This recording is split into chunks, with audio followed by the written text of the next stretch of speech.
The advice and opinions expressed by the host of Autism-Live and her guests are meant solely as suggestion and should not be in any way construed as child-specific advice. The Center for Autism and Related Disorders advises working with a board-certified behavior analyst who has experience with autism before starting any intensive behavioral intervention. Any choices you make in determining your child's treatment are completely at your own discretion.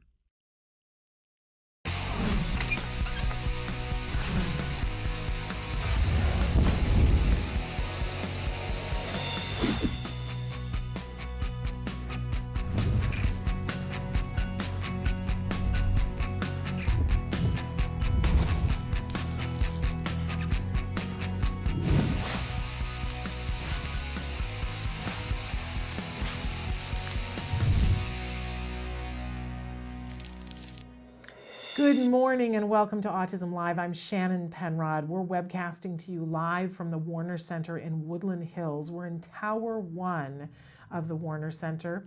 This is the new home for the Center for Autism and Related Disorders. I know I've been saying that for almost 6 months, but it's still new to us. We're not quite out of the honeymoon phase, but I'll let you know when we are.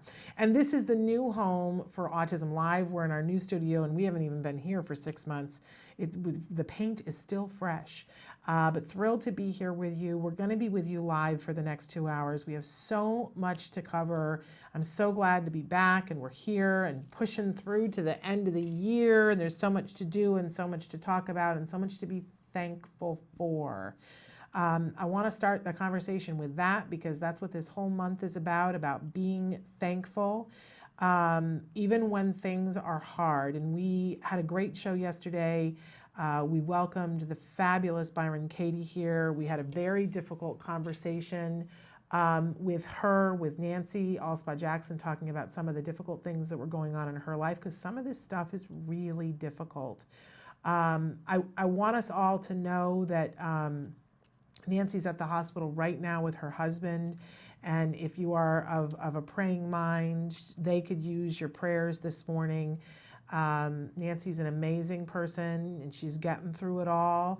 And Reed is an amazing person. And if, like I said, if you've got some prayers, and you're a praying kind of person, it's time to take them out this morning. We're going to talk about more people that there are some prayers needed for throughout the show today. But as I said, we are going to be with you live for 2 hours. And there are a lot of things that we're going to be talking about that I hope will give you hope. That is our 4-letter word of choice, right? Hope. Because there is always hope. So even when things are tougher than tough, right? So just to remind you though, we so love interacting with you. That's our favorite part of doing the show, is when we hear from you, when we get to know what you need to know. I've been saying it all week long. I gave up mind reading to be an autism mom. I don't know what you need unless you tell me, and we are here for you. We do this together. Si se puede, right? We hold hands and we do this together. So write in and let us know what's going on with you, what you have questions about, right? Kelby's going to show you some of the different ways that you can get in touch with us. I'm going to remind you that our homepage is autism-live.com. Go there to watch the live show.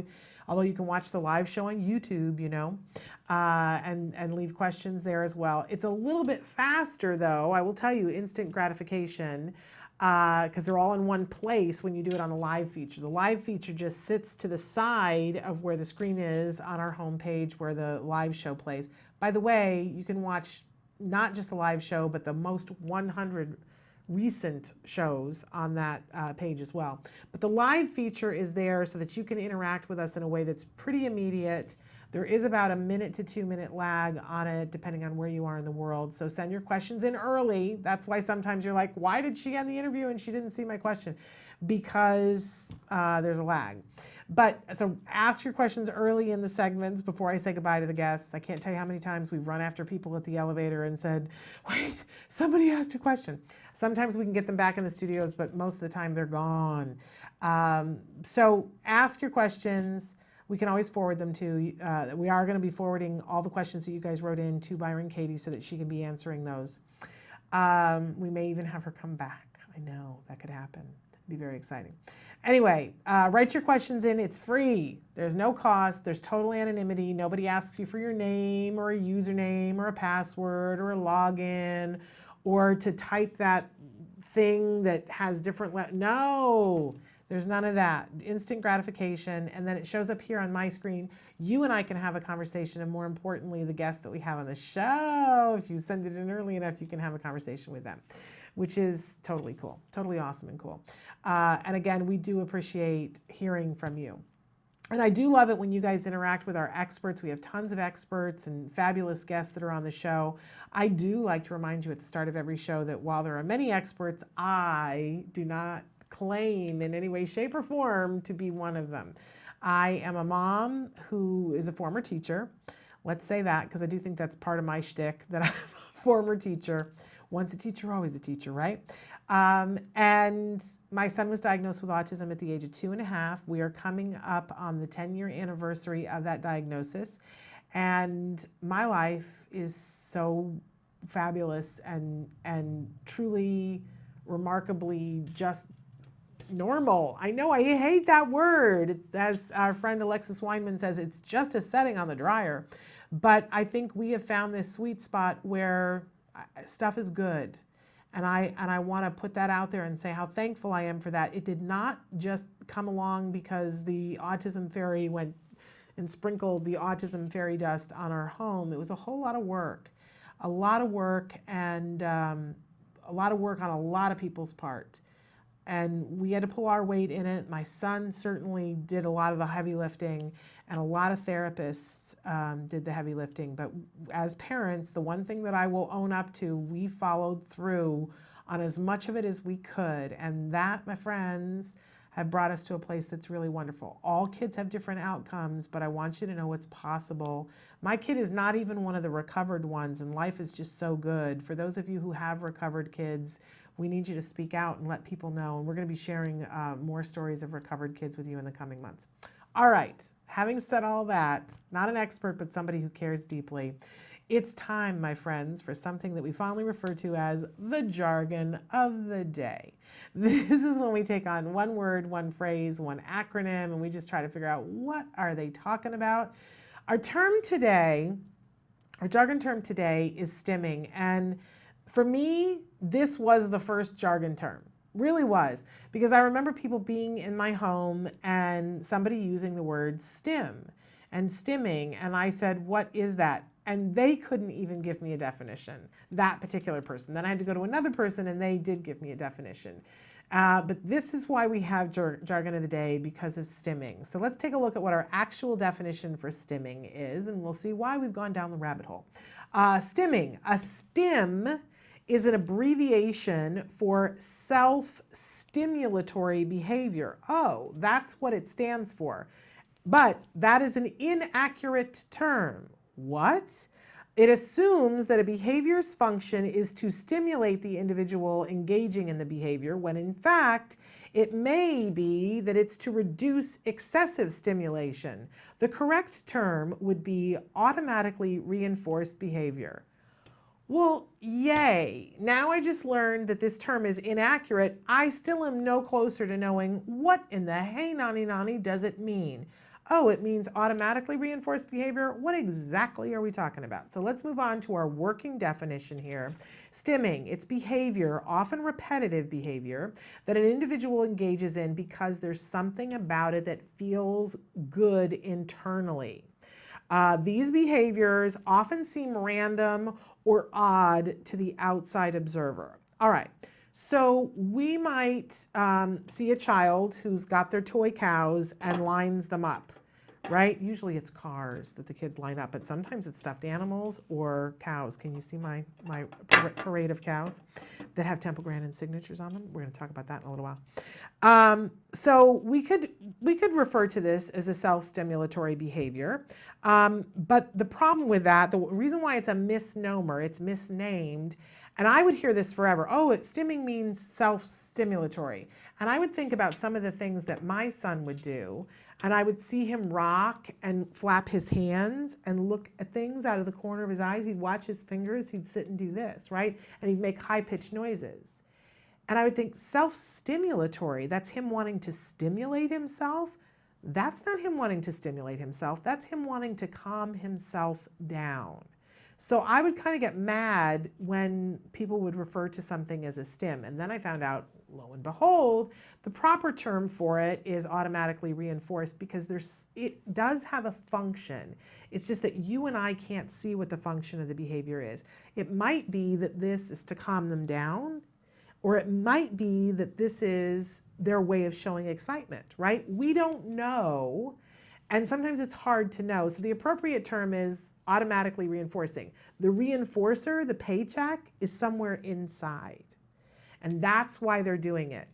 The example that I always like to use, and this is why I have a pen in my hand today, you ever been in a room with somebody who's really bright and brilliant and they're thinking and solving a problem and they're doing this while they're doing it? They're sitting and they're kind of rocking in their desk and they're talking to you and they do, and sometimes people will go, can you stop that? But if you think to yourself, why is that advertising exec or that professor, why are they doing this? Well, it is an automatically reinforced behavior. It is something that is helping them to focus so that they can think about the thing that they want to do. And there's some sort of paycheck that's on the inside for them. It's not socially happening, the paycheck. It's on the inside. There's something about this that's serving a purpose to that ad exec. And by the way, that ad exec doesn't have autism. They don't have autism spectrum disorder. We all engage in automatically reinforced behavior. Some people hum. Some people do what a friend of mine calls sissing. Instead of humming, they'll right? That'll make you crazy. Being the person in the car with somebody who's sissing across country. That'll make you nuts. But we all have things that we do. My mom used to do a thing when she was concentrating on something where she would take her middle finger and she would push it against whatever fabric or her arm or whatever. That was her thing. Some people cross their legs and bounce their foot. For kids on the autism spectrum, it's just a little bit more visible because it isn't something that our society has said, oh, it's okay. We haven't determined that this is okay. Back in the 1900s, if somebody crossed their legs at the knee and bounced their leg, the teacher would have thrown them out of the classroom. It wasn't socially acceptable. So we have a ways to go on what is socially acceptable, but I think it starts with parents and teachers and people in the environment understanding, okay, that behavior has a function. There's something on the inside that is helping that person to cope in some way. It might be that it's calming them down. It might be that it's stimulating them. It might be that it's helping them to get rid of excess energy so that they can focus on the thing that they're trying to learn or the thing that they're trying to understand. But that's what we're talking about when people refer to stimming. Oh, they're engaged in a stim. I think it's our thing to try to figure out, is the thing that they're doing helping them, or is it getting in the way of other things? For my son, flapping his hands, while it helped him in the moment, when he went off to kindergarten and preschool, it prevented him from being able to do a tripod grasp. Because he'd do this with a pencil and the pencil would go, and he didn't care because this is what he wanted to do. So we don't just let stims be all the time. We pick times and places in which a stim can exist, and we give replacement behaviors so that we don't get in the way of other learning. But that's the only time. If somebody is doing something and it has its purpose and it's not getting in the way of other learning or other interactions from happening, we don't have to worry about it. All stims are not bad. We all engage in this kind of behavior. But that's what we're talking about. It's really automatically reinforced behavior. There's some sort of paycheck on it on the inside. All right, moving on. Our question of the day, we always ask you guys a question. So even though we understand that this term is incorrect, we continue to use it because there's no shortened version of automatically reinforced, right? So we're going to use the term stim, but we understand why it's inaccurate. But we want to know from you guys, what stims do you or your child or both engage in? What do you do What's your thing? I see lots of women who do things with their hair. It's fascinating to me because I've only been somebody who had long hair once in my life, and I wasn't all about my hair. But I see women all the time that, that do things with their hair, and it's a stem, ladies and gentlemen. That is a stem. Nothing wrong with it, but it serves no purpose except that it has something on the inside for them. But what do? I do so many things. Sometimes I speak out loud. It's disconcerting for other people. What do you do? I have a whole host of them, but we want to hear from you guys. And what my child does is he makes high-pitched noises that sound kind of like C-3PO. He doesn't do it very much anymore, but I think I shared that when we went to NASA, he was a Stimming maniac because he was so excited. He was so excited, and he didn't even notice, but I can't even make the noises because I can't get my voice to go that high, but it's very high-pitched, and it sounds just like C-3PO. So what are the stims? And then you can ask yourself, okay, I know what it is. What's the purpose that it's serving? Is it calming the person down? Is it stimulating them? What is it helping them to cope with? And you might want to ask yourself, is there anything that it's getting in the way of? The truth of the matter was that when we were at NASA and he was making little noises, it wasn't getting in the way of anything. So I didn't ask him to stop it. I'm sure that our tour guide noticed it, but it wasn't stopping him from speaking. It wasn't stopping him from interacting with my son. And my son, when he asked a question, he would stop doing it for that. So, it was okay. It was okay. All right, moving on. We've got a topic for the week, which kind of goes hand in hand with what we were just talking about. We're talking about what is the difference between passion and perseveration. Because at a certain point, you can become so interested in something, and you can be perseverative about something that you stim about. We've talked with Temple Grandin before about the fact that she had a little metal disc on the end of her bed, on the footboard of her bed, that she loved to spin. Man, she loved to do that and would have done it all day long if they'd let her. And then she wouldn't have grown to be Temple Grandin, right? But her mom limited it and said, you can do it for 1 hour a day. And it still was something that Temple was passionate about, still is something that Temple is passionate about, but it has ceased to be a perseveration, and it's moved into a more functional category and allowed her to concentrate when she did all the things and continues to do all the things that she does. So we're going to be talking today about how do we harness the good, passionate energy in a perseveration. Anybody you know who is wildly successful, I guarantee you can trace it back to something that they had a singular interest about that other people might have called a perseveration, but at some point it became so functional that we would call it a passion, and then they became wildly successful at it. So we're going to talk about that today. Our guests on the show today, we've got an amazing show for you. Caleb Kraft is going to be with us in just a few minutes. He is from Make Magazine. If you've been watching the show at all, you know that we went to Texas a couple of weeks ago to a Future Horizons conference where we interviewed Temple Grandin. We asked for more time with her, and we want to thank the people at Future Horizons for giving us more time. They said, hey, you guys, tight schedule, would you like to drive her to the airport? And we jumped at the chance. We asked her if we could run cameras, and I asked her if we could do a more personal interview. She said yes, and the resulting video, which you guys have said, we've heard your comments. Many of you have said how much you loved that interview and that you'd like to see more things like that, and believe me, it's coming.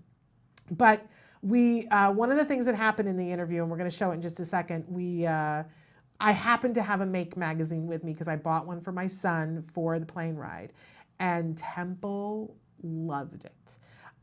So we're going to show you what happened, and then we're going to be joined by Caleb Kraft from Make Magazine, who wrote a blog about it, and we're going to talk about why would Temple Grandin say that Make Magazine is as fabulous for our kids as it is. We're going to take it apart and hear from Caleb, but first, before that, take a look and keep in mind we've got more things happening in this show. We've got autism news.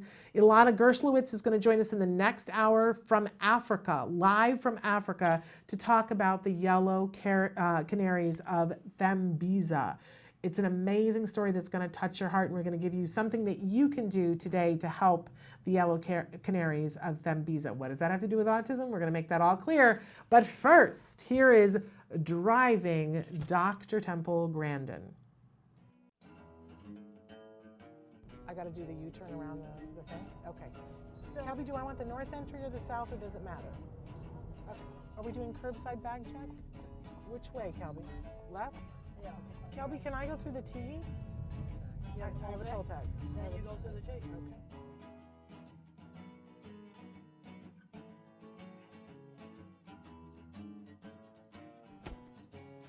What do you do that, like, you could just spend 2 hours doing and have it suck all your time? Oh, I like to look up interesting research articles on animal behavior. Found a really interesting European papers on how wolves are different than dogs that I read last week that were very, very interesting. Very cool. Because I've always talked about a brain can be more social emotional or a brain can be more cognitive. Yeah. And the wolf turns out to be more cognitive, and we've bred the dog to be more social emotional. How fascinating is that? Very, very interesting. The wolves were very good at watching another wolf solve a problem. We were talking a little bit about television before, and I cannot believe that what you said to me, what you like to watch on television. Star Trek. I was a Star Trek fan when I was a teenager. I liked the Star Trek Next Generation. I was watching that when I was working on my PhD in the 80s. And so Total Star Trek fan. what's your favorite series, and what's your favorite character, and what's your favorite Mr. episode? Spock was my favorite character. Love it. And what's favorite episode? This guy is going to hate me. There was a lot of good. My favorite Star Trek movie was the one with the whales. Yes. Yeah, I really mine liked too. that Star Trek movie. And so sad that we lost Leonard Nimoy this year. Yeah. So I didn't know that you like to watch television. Do you like to go to the movies too? Oh yes, I went and saw Gravity. There's certain movies that have to be seen in a theater, like Gravity and Avatar. Yes. I went to see Inside Out in the theater. I really liked that movie. What did you think of that? I liked it. I think about how the emotions interact. I gotta be honest, I had said after that I thought that it was going to be a great tool for people to show kids on the autism spectrum about perspective taking. Yeah. About what it's like in other people's heads. Well, no, it's more like how the emotions inside your own head sort of conflict with each other. Yeah, absolutely. I love The Wizard of Oz, and I love the idea of the ruby slippers. She had the way back home. She just didn't know she had it. Yeah. You see, and I think that's a metaphor for a lot of things. A lot of people have the ruby slippers, but they don't know they have them. They don't know they got the key that can open up the door to a lot of really great stuff. So what would you say was your ruby slipper? Well, I had, when some opportunities came up, like when I designed those dip vats, that was a major breakthrough for my business. And when the head of the feed yard came up to me and asked me if I'd do it, I said, give me 3 weeks. You know, a lot of people would have been too scared to walk through the door. Now this is pre-internet, and I knew it would take me 3 weeks to get some of the information I needed, especially on concrete reinforcement, to design the dip vats. But you did it. I did it. I was on the phone the next day to the USDA to get the drawings on the concrete reinforcement. Wow.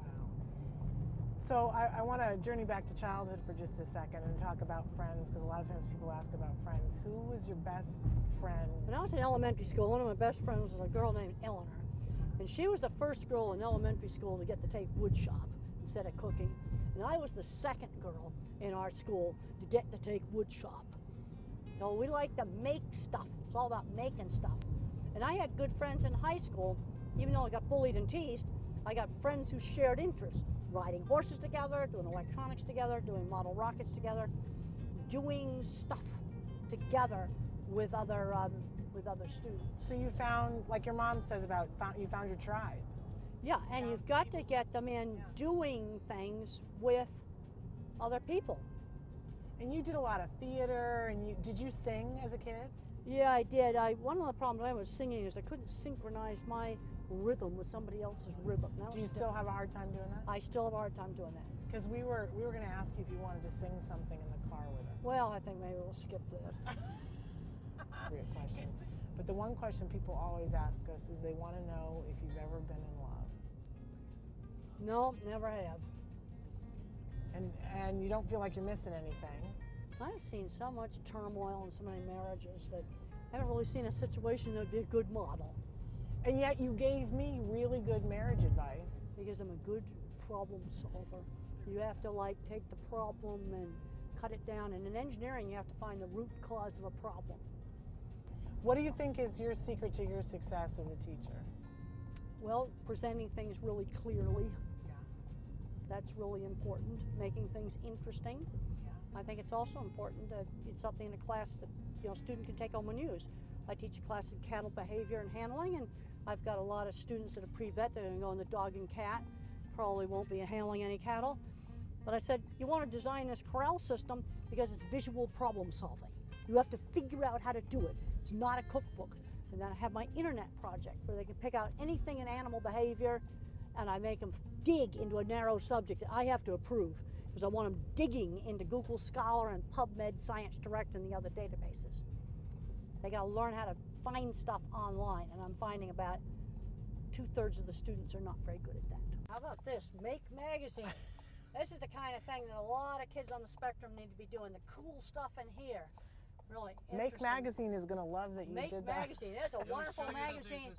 And I'm okay. Yes, and they're resurrecting old satellites from mission control and an abandoned McDonald's.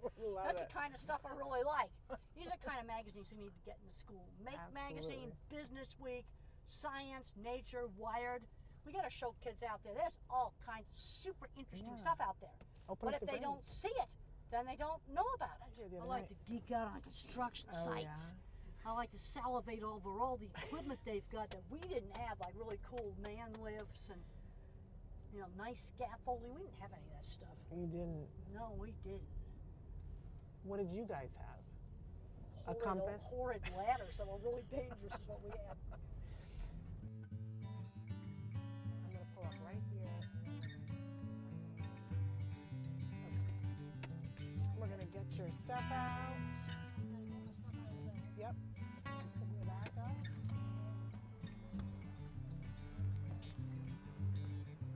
Oh. We have to get the mic back from you too. Oh, you took it off already. You're good. That's attached to mine.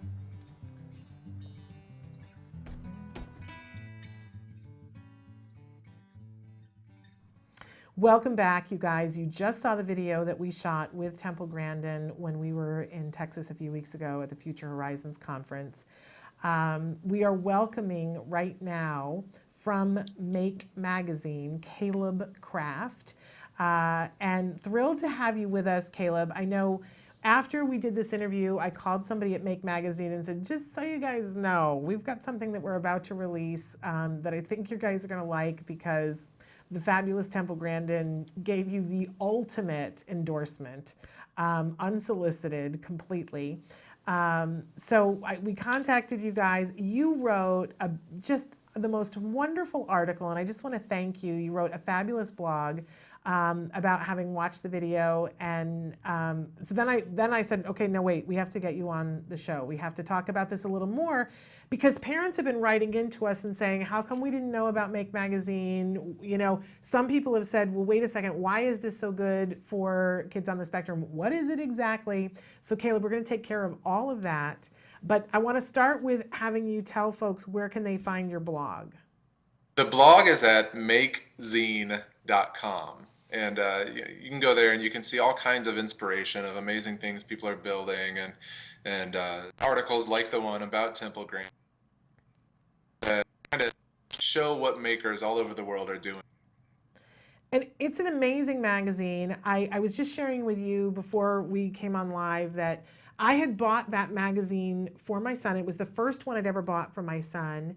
And we were going to be on the plane, and I wanted him to have something to read on the plane. He was loving it. He was enjoying it. So it was in the car with us when Temple got in the car, and that's why she noticed. There was nothing, we weren't looking for her to do anything with the Make magazine. It was just all organic. She picked it up. She and my son were looking at things together and chatting about the one article about the astronauts that they're taking old satellites and bringing them back to life in an abandoned McDonald's. My son and Temple were having such a tea party over that. And then we started the interview and we got into that. Then she, did the moment with the Make magazine. And when she got out of the car, it was my son's magazine, and we were going to NASA 2 days later, and it's the space edition, so it was really cool and very fitting. She was holding the magazine so lovingly that I couldn't bear to take it away from her. And finally, we were like at the, the luggage thing, and I said to her, Temple, would you like to keep that magazine? And she said, oh, I would love to keep this magazine, but it's your son's. I don't want, and I said, no, I will get him another one. And I have been to 4 different places, Caleb, and everybody here has been sold out of it, and I've been hearing that from other parents. So you just told me where I can get one. Tell the folks at home where they can get Sure. this particular edition. At the top of the page at makezine.com, there's a button to subscribe. But if you want to buy a specific issue, you can try Barnes & Nobles. They should have some of the magazines in stock, but if they're sold out, you can go to makershed.com, and you can actually buy some of the previous issues there as well. Okay. So for people who have never seen a Make magazine and never flipped through it, give them an idea of, somebody said to me, what is this? What do they find in a Make magazine? Well, it's big. It's kind of nebulous. This isn't a magazine for woodworkers or metal workers. This is a magazine for people who see the world a little bit differently, and they express that through make. And Temple said something that really caught me, where she said she felt like she found her tribe when she had friends in school and they all built stuff together. Yeah. And that really struck me because I actually hear those exact words every time I go to a maker fair. It's the event side of what we do, where everybody gathers together and talk about the things that show off the things about. But Make at its core is just the celebration of the innate humans to construct stuff. And what's fascinating to me is that there are great articles in it, things that stir your imagination. The article that Temple and my son got so excited about scientists taking those satellites and rewiring them and bringing them back to life in an abandoned McDonald's. So there's that kind of thing, but you have projects in them, right, Caleb? Oh, have I lost him? A certain percentage of the magazine that are projects you can reproduce at home. They have the steps all broken out, clearly, described with part numbers so that you can order them and you can build them at home. So a lot of people, it's very participatory. It's not just a magazine that you read, although there are some really interesting articles. People build the stuff, and then they often send us pictures of what they've built, or even letters saying how they improved what we built and how we should change it or update it or stuff like that. Yeah. It's amazing. And please forgive me. I may have overtalked over you just because I lost sound for a minute and I didn't realize it. But I've got you now, so it's all good. I just find I'm not the handiest person. But when I flipped through the magazine, what it did for me was it sparked my imagination. And it made me think about, oh my gosh, it's like you could build this at home. It gave me a bunch of things that I could think about. What it did for my son, who's on the autism spectrum, was entirely different. He kind of it was amazing what happened to him. He got very still and very focused and was looking at some of the different things, and I could just tell that in his mind, he was going through the process of building it and tweaking it, as you said, maybe I would do it this way. you know, I haven't seen him be that excited about something and that focused about something in that way since the very first time we handed him a bunch of Legos. Well, the magazine is really great for that. There's so much information. It's so dense with information that it really takes a while to take it all in. I mean, not only are there the articles, which are really good, but in the projects, there's so much detailed information and even background and history included that you can go over it several times and always get something new out of it. And it sounds like I'm just selling the magazine here, but I came to work for Make because I loved it so much. Because I went to the maker fairs and because I saw the magazine, and it was truly that moment. Like I felt like I found my tribe. Yeah. So if it sounds like I'm selling it hard, it's actually not because it's my job, but because it's incredible. I've never seen anything like it. If you go to a maker fair and you meet these people who are doing these things and get in conversations with them, there are so many connections that get made where people didn't know that there was somebody down the street who was doing these crazy things or building these obsessing over these details, and all these connections get made. It's really wonderful. Okay, well, let's talk a little bit about the maker fairs, because I had mentioned to you that there is something coming up in the next week at my local Barnes and Noble where they're doing a mini thing, but that's vastly different, you were telling me, than the bigger make fairs. So talk to us about both of those things. What are they, and how can people find out when one's happening near them? Okay, this weekend, if you go to any Barnes and Noble, I believe all of them are doing it. You get just a taste of what Maker Faire is like.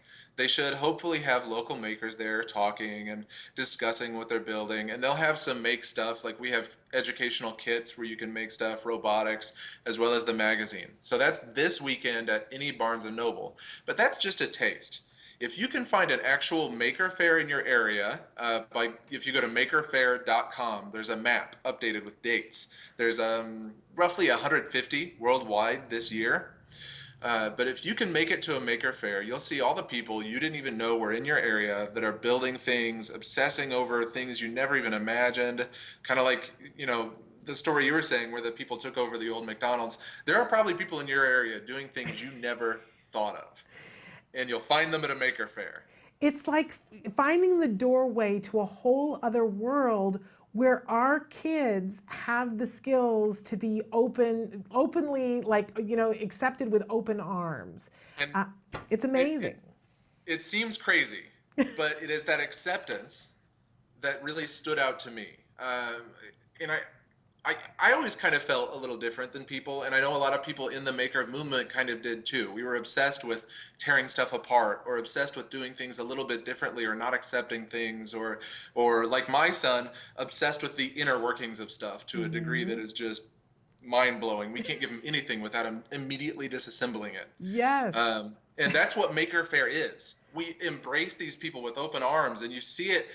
Every year I go to these big maker fairs and I see these people seeing each other once a year and like hugging and crying and then immediately going to a table and starting to rip something apart and build it together and brainstorming. It's magical, really. I love it. Well, I think a lot of us can relate to that story. I always tell people that until my son was 5, I couldn't keep a flashlight in my home because my son would take it apart. I would set it down for 30 seconds and he would have it taken apart. He was hospitalized once for rotavirus, and he was so ill that for days we were concerned. And the day that we knew that he was okay and gonna be okay, I went into the restroom for just a moment, came back out with an IV. He was underneath the hospital bed trying to take it apart with his bare hands. This is our kids, and they want to know how something got put together, how it came apart. What I think is fascinating is when they get a little bit older and to be around somebody who is then teaching them, this is how I put it back together. That's what it gets into the exciting thing, and I think that's what Make does. So I want to encourage everybody to go to the different websites that you said. So we're going to repeat those again. I want to encourage people, talk to your teachers about getting Make magazine in your school. You heard Temple Grandin say that all kids should have this subscription and that all schools should have it. And now you have an inkling of why. I want to encourage people. I'm going to get Jem to the Barnes & Noble event this weekend, and I've got to find a fair that's close to us so that I can take him to it. This is not a movement. The Make movement is not an autism movement. And I want to be very clear about that. But it is a place where our kids and our young adults and our adults feel completely welcomed and comfortable.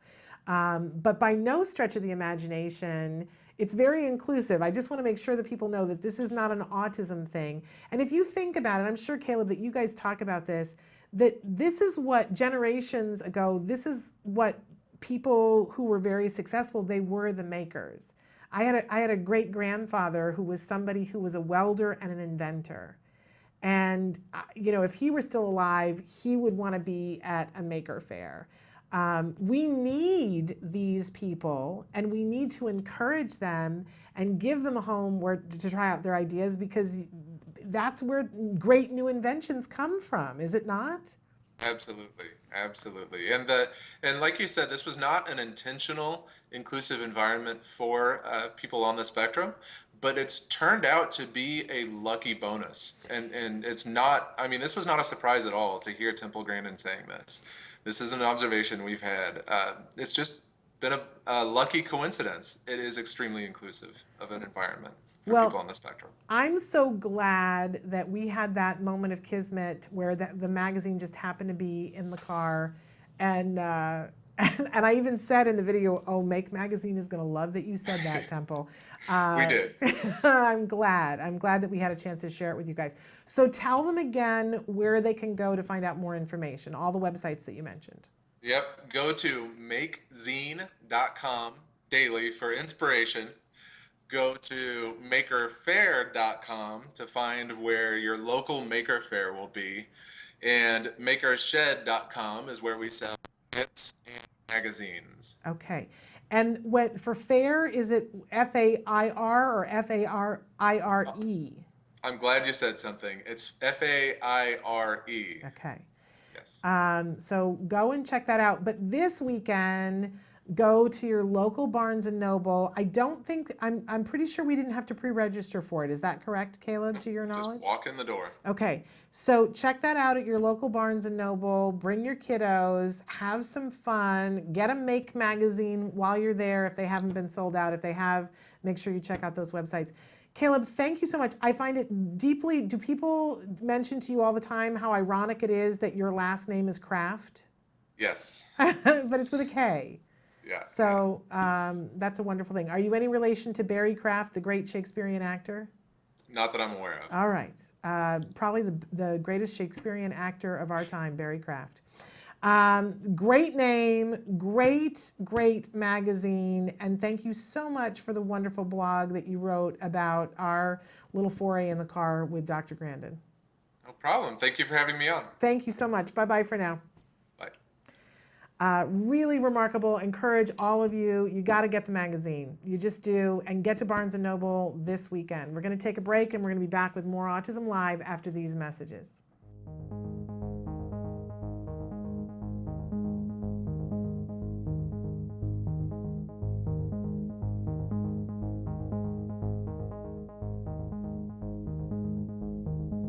Mid-swing on this wonderful day, this wonderful walk with Mr. Matt Asner. Talk to us about today's walk. Do we have any facts, figures, numbers, or just pure emotion? Just pure emotion. I'm about to get the numbers. We'll see what it is. Okay. I think it's probably close to 1.6, probably. That's my feeling. But it's incredible. We had 55,000 people plus here today, and you know, honestly, I've been here 7 years. It gets better and better and better. So. And really what you've fostered here today is hope. I know that's your favorite four-letter word. Where are we without hope? Where are we? Really, I mean, seriously, where are we without hope? Hope is everything. Hope is eternal.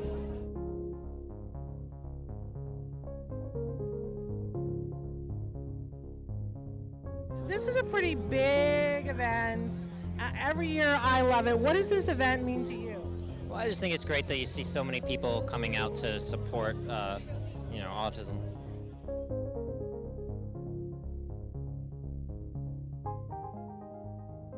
So So we're here with Max Burkholder. Life is a whole community of people that are going to love you no matter what you do, no matter where you go, no matter what you do. And that's the autism community. Are you okay with this? Is this a good thing? I'm pretty okay with it. This seems to be a pretty happy, supportive community. Well, what did you learn about autism through portraying this wonderful character? Sort of the individuality of it, you know, like with autism spectrum disorders, a tendency is to sort of generalize everybody with sort of the same degree of affliction as sort of exactly the same, and very, very generalize them a lot. But something I found while just talking to everybody, and that I tried to put into the characters, just the sense of individuality that all of them have, everybody has. And so at a certain point it became not really even portraying autism, it just sort of became portraying the character.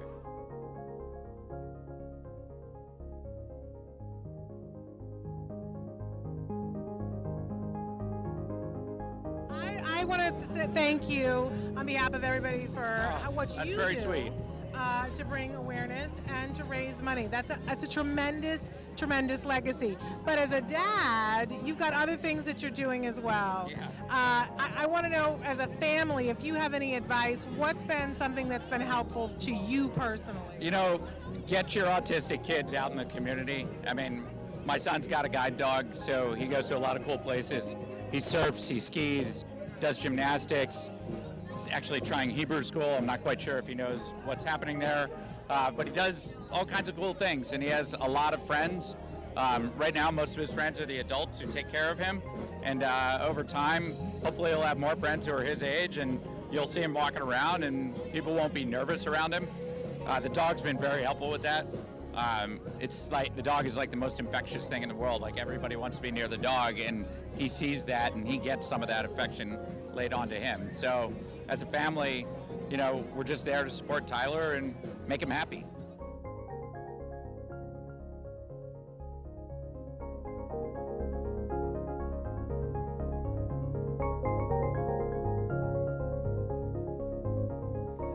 Welcome back. I just want to say the very crazy lady that you just saw in that video that was sitting on the ground and letting a whole host of children paint her face and her body, it's her birthday today. So we want to wish a very special happy birthday to Miss Therese McLaughlin and thank her for coming to walks with us and being the special spirit that she is. It is her birthday. So, so excited having talked to Caleb Kraft from Make Magazine. And we were talking before that today's overriding theme is about perseverations and about passions and how we take those things and put them together. I think Make Magazine is a perfect example that the people you're going to meet at a Make Fair are the people who have found the way to take that and turn it into a passion. And sometimes we as parents don't know how to help our kids to do that. Take them to a Make Fair. There are people who can show you the way and show your child the way. Now, I wanted to address a question that came in sometime in the last 24 hours. Somebody wrote in and said, "Hi, and thank you for your helpful show. It has helped me in so many ways. My son is 5 and just started kindergarten. He is still behind with language, writing, academics, and attention. He is in a regular classroom with pullouts for language group. He doesn't qualify for a para even though he needs it. He doesn't have disruptive behaviors. I have gone to observe him several times and feel he is getting lost. He just seems overwhelmed. He is not ready to write, although he can write his name, pencil grasp, and very weak hands. I don't feel he has the right support, and IEP is very vague. Can you give me some ideas for the IEP in terms of helping him with attention? What could the school do? And thanks a bunch." Okay, let's talk about a lot of different things here. I'm going to start with this idea that he doesn't qualify for a para. Somebody has apparently told you that, and I want you to know that that is by their criteria. I don't want to say, well, that's a lie. But what I want you to know is that there is no hard and fast rule about who qualifies for a para. And by a para, what we're referring to is a paraprofessional or a one-on-one aide, right? We tend to call them a one-on-one aide here. Schools tend to call them a paraprofessional, somebody who's there assisting in the classroom. Each school and each school district has sort of unwritten guidelines that they follow for which children need a paraprofessional and which children do not. And I want to tell you that sometimes it's written down on the back of their brain, and sometimes it's written down someplace in a file cabinet where parents and teachers never get to see it. And sometimes it's just in the mind of the administrator who is giving you the support and information. And it seems real. You know, yesterday with Byron Katie, we were talking about, well, let's take a thought and let's second, is that true? Is it true that he doesn't qualify for a para? And I got to tell you, I don't think the answer is yes. And I don't think that your school has anything to back that up to go, here are the reasons why he doesn't qualify for a para, and here's why.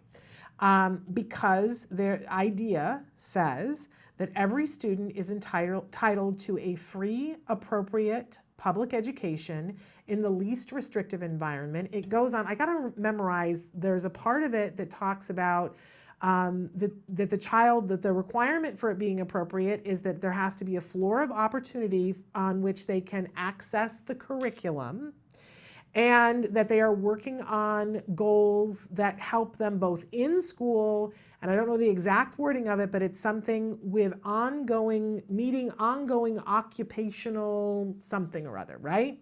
It's a very important sentence, and I need to memorize that part of it. It's like each year I try to memorize a different part of it. This year was my least restrictive environment, so I haven't gotten to that sentence yet, but it's there. So what this tells us is that the setting has to be appropriate for the child for them to glean what they're learning. It gets a little dicey, and you got to be 100% clear on your argument, but it seems like there's a lot of reasons why your child is appropriate to be included in a typical classroom.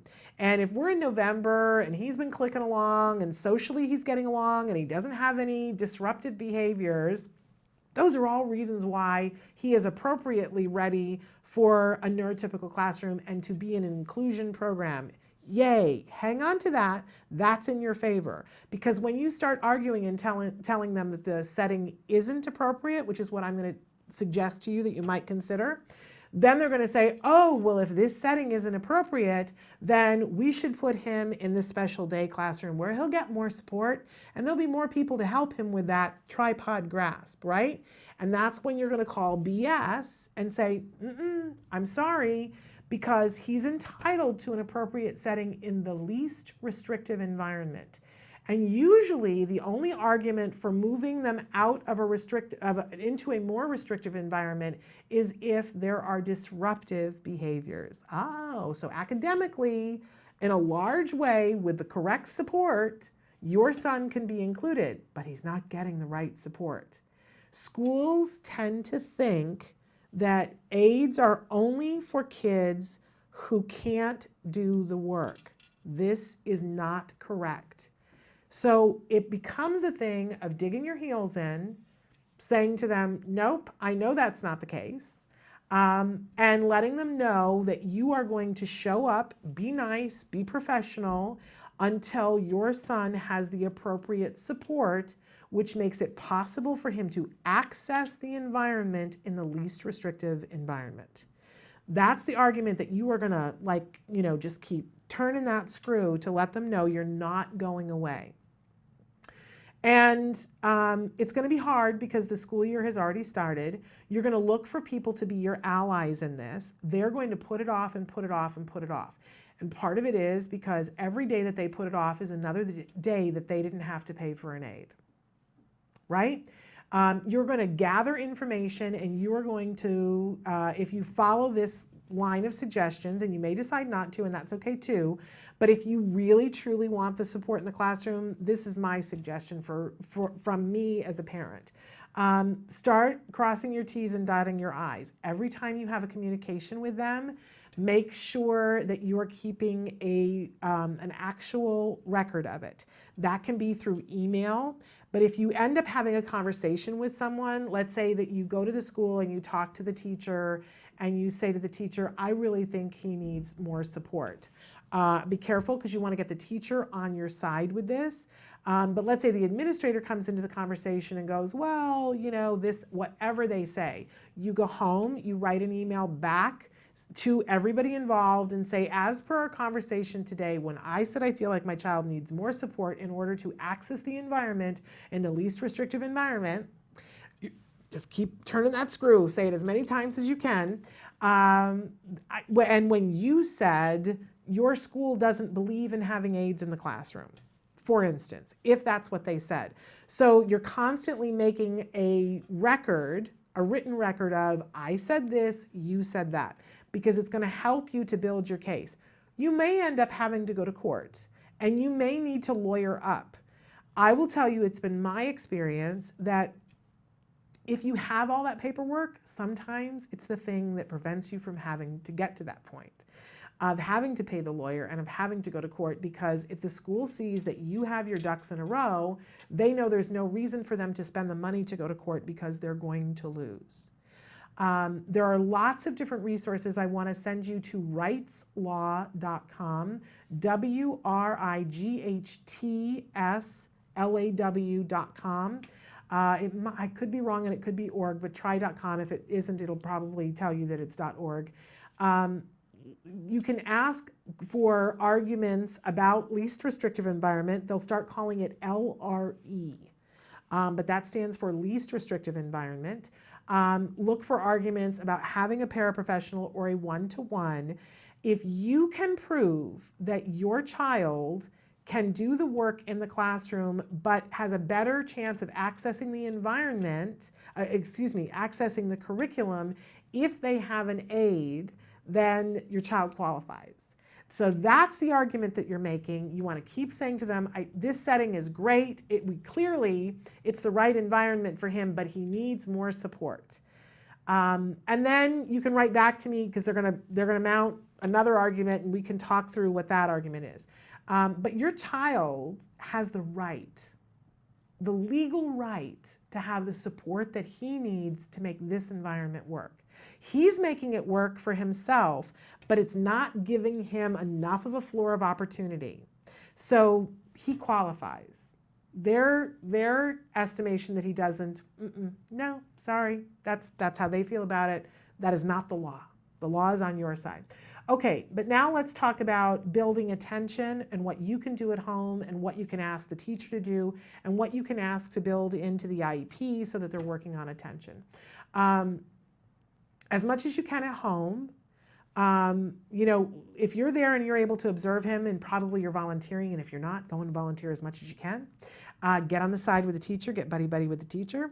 The teacher will always welcome support, but teachers cannot, if administrators have said, don't encourage that parent with support, they'll have to hush up about it, right?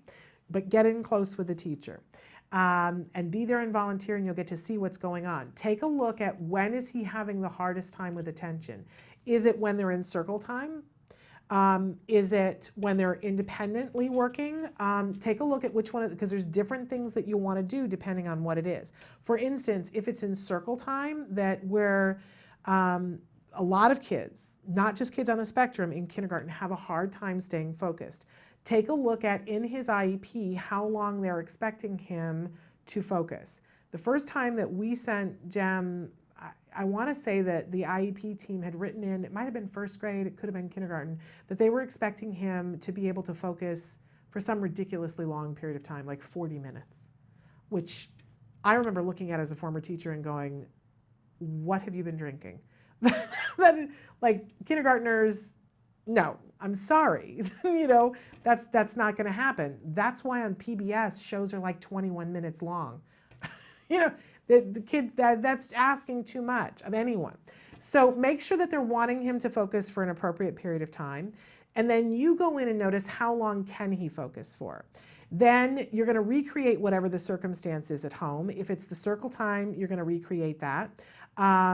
but you're also going to try to minimize the distractions for him. So if he's having to sit next to somebody who's got a long ponytail who does this a lot, you're going to ask for him not to sit next to that little girl, right? If it's that he's looking at the clock, you're going to have him sit in a place in the circle where the clock is behind him, right? We're going to head it off at the pass, minimize the distractions. But at home, you're going to recreate the environment as much as you can. If it's circle time and the teacher is reading, and the teacher is sitting on a chair and the child is sitting on a carpet, you're going to get a little chair and you're going to sit on the chair when you read to your child and have them sit on the carpet. You're going to have a baseline of, I know that he can listen for a minute, right? And then gradually, each day that you're reading to him and doing this, you're going to see if you can reward him for after he goes a minute and 10 seconds, and the next day a minute and 20 seconds, right? So that the amount of time that he's paying attention is being extended. You're going to do that at home. But at school, you're going to have them write it into the IEP that they're going to reward him after a certain amount of time, that the teacher is going to engage him after a certain period of time. You know, as a teacher, I've got my Loving What Is book. You know, teachers are very adept at, you know, they're reading the book and then they stop every so often and they turn and show the book. But they can also stop and point something out and ask kids a question. And she can ask the whole class, but she can look directly at your child and say, who can tell me, you know, which one of these characters is green? And look at your child, and all he has to do is raise his hand. He doesn't necessarily have to be the one who said, oh, this one is green, but she can give him some sort of a reward.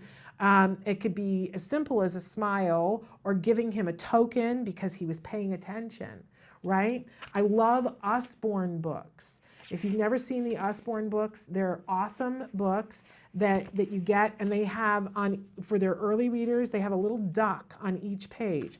So as a parent, you read the page and then you ask the child, where is the duck? And what happens is it's the automatic reinforcer that the child is because they love looking for the duck on the page. And you reinforce them when they find the duck on the page. So they want to hear what's on the page. And then you go, where is the duck? And they look and they point and you go, yay, you found the duck, right? Great way of maintaining the energy. Teachers can do that without the duck. You can do that without the duck at home. And that's a way that you can increase the attention. I really want to encourage you to try a 14-day trial on skills. Look at some of the lessons. Take the assessment portion on attention, especially with your child. And also look at the academic, because in kindergarten, that academic curriculum that's in skills is perfect for pre-kindergarten, kindergarten, first grade, and a little bit into second grade. It's perfect. And by the way, if you have kids that are in third and fourth grade, but they're behind, do the skills academic curriculum. But you will see in there, you will find things that your child isn't doing having to do with attention. And then you go to those lessons. When you're in the lesson, click on the little icon that says IEP benchmark, go in, print it out. You don't even have to fill in the blanks on it, but bring that to your next IEP and say, here's, you know, help me to write this goal and let's get this in the IEP. My son needs to work on attention. You can do that with any of the lessons and skills. And you get a 14-day free trial. You do have to give your credit card information on the 15th day. They will charge it. By the 15th day, you might find that, man, it's worth it for you. I certainly found that. But in that way, you can be working towards getting the para, because you want the para. Don't let them convince you. My advice, you don't take my advice. My advice is get the para and don't let them convince you that your child doesn't qualify for it. There is no such thing. If that's what he needs, is somebody helping him with things in order to access the curriculum, he can have one. You're just going to have to fight for it. But be working on attention at home, be helping the teacher to work on attention, and get goals written into the IEP that will force the school to work on those goals. And then write me if you want more, because it's exciting. This is the fact that your son is in kindergarten and he's finding a way to make it work shows that he can do it. Now, if you give him the right support, that boy is going to fly. That boy is going to do things that are absolutely amazing. So let's give that to him. And let's give that to you. Your gut says that's what he needs. I'm with you on that. All right, we're going to take a break now and go to the A word. We're running a little bit late on that. And keep in mind that in just a few minutes, that we're going to have a segment when we come back. But then it's going to be time for the fabulous Ilana Gershlovitz is going to be talking with us from Africa about what's happening with autism in Africa, and in particular, the yellow canaries of Zambeza. So it's a story that I know you guys are going to want to hear about. But first, here is the A word.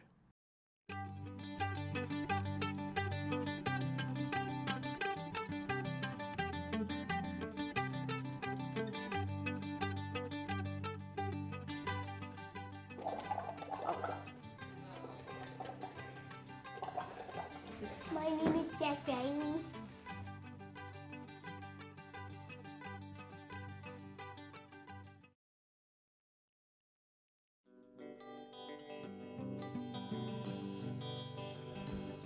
I know a cute little blue-eyed boy, and his name is Jack. Jack Riley. He got a big, warm, blue-eyed soul that makes your heart beat fast. I say Jack, Jack, Jack is my buddy. Jack, Jack, Jack is my buddy. Everybody around is so down with Jack. So Jack Riley, how old are you? 6. Are you in first grade? No, it's going to be first grade though. So what are you in now? I'm going 0th grade. You're in. What do you call 0th grade? Kindergarten. The A word. I think that word was far worse than we ever expected. Yeah, I remember I kicked the garbage can when we were outside. My foot hurt. I remember that. And that wasn't a very good day.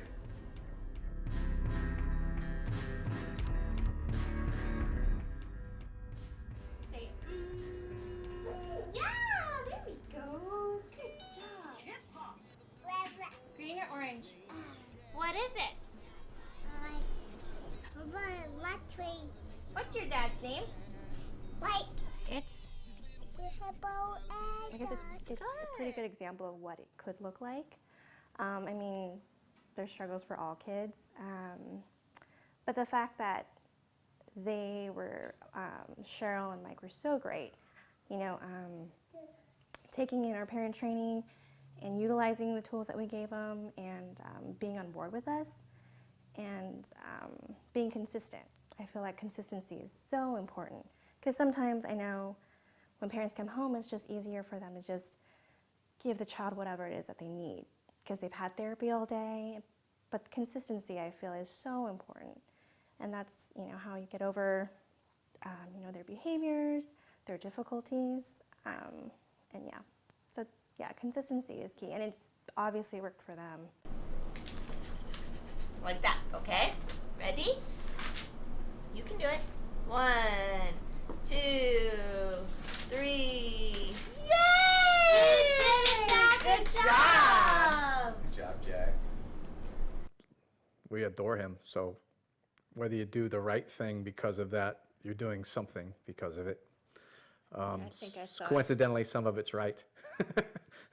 When we first, you know, you hear autism, and of course I did all the online research to scare you to pieces, and you know, one of the things that probably hit me the hardest was that he's not supposed to be a kid who likes affection. He's not supposed to be a kid who's going to put out affection, and of course that's not true, but you know, what did we know at the time? So I think then, and it's in both of our nature, that we thought we could love it out of him, which is probably one of the best things that we ever did. Maybe, I don't know. I'm going to marry somebody. Yeah. Eloise. Eloise? You've got a lot of contenders, though, for who you might Yes, marry. I do. Who else might you marry? She's the only one I'm going to marry. Oh, yeah? I hope. And as I said many years ago, I want him to date. I think that forms you. It informs everything in your life. You know, getting your heart broken, breaking a heart, confidence, insecurity, everything's informed by dating. And I really want him to do that. And to me, that's a typical behavior. Just that I don't know. I mean, he's just such a cool kid. It's just, we are amazed every day at some of the stuff that he says and does, and feel very, I guess, honored, privileged to be his parents. Well, what if Mommy asks you to eat broccoli? What will you do? I would eat it, but I don't like it. Okay. It just tastes like, because I don't like eating trees, and that looks like a tree. That's true. You don't like eating trees? It looks like a small tree, like this big a tree. Yeah. That's one thing that autism has done for us. If I just don't know that if you don't go through this, that you, I mean, I was never someone who lived in the present very well. I tend to look to the future a lot, always planning what's next, and boy, he helps me to live in the present, because you just have to. You have to appreciate every little thing. Part of me wants him to forget that he ever even had therapy, just to grow up and make memories, make friends, and yeah, be successful in life. Perfect. Now pull the other one here. You did it.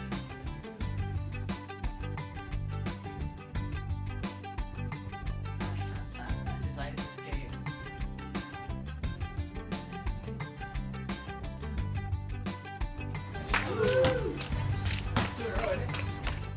It's not a death sentence. A lot of joy and growth, and when you find the fun, it's probably bigger than it ever would have been with a typical kid, because you work so hard for it. And that's about it, I think. Can you take this off? Yep, be off. Makeup. Temperamental star. Nailed it.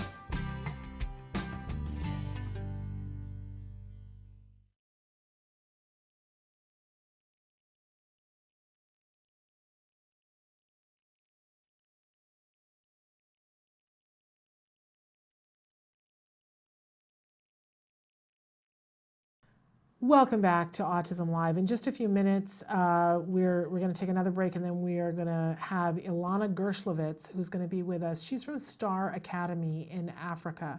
She's going to be Skyping with us live. It's late at night in Africa, but she's taken the time to talk with us about the yellow canaries of Zambezia. And I'm going to let her explain to you guys what that is so that I don't mangle it.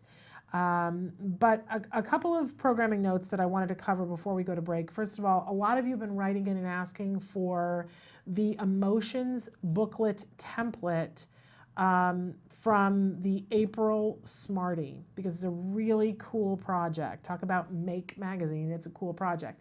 And I had said to you that we would put it on Facebook, and Kelby has so graciously told me it is on Facebook. I just didn't tell you where to find it on Facebook. If you go to our photos, if you click on Autism Live's photos, you will find the template for it. It's there all the time. We have put it before in the news feed on our page, but the problem is then we post something and it goes away and you guys can't find it. So Kelby, being the smart person that he is, has put it for you on the photos page, so that it is always there and you can come back to it and you can tell friends about it, and you won't have to scroll through and go, okay, was this in 2014 or 15 or 16 or 2022? It's under the photos page, which is a lot less to have to filter through, and you should be able to see it fairly quickly.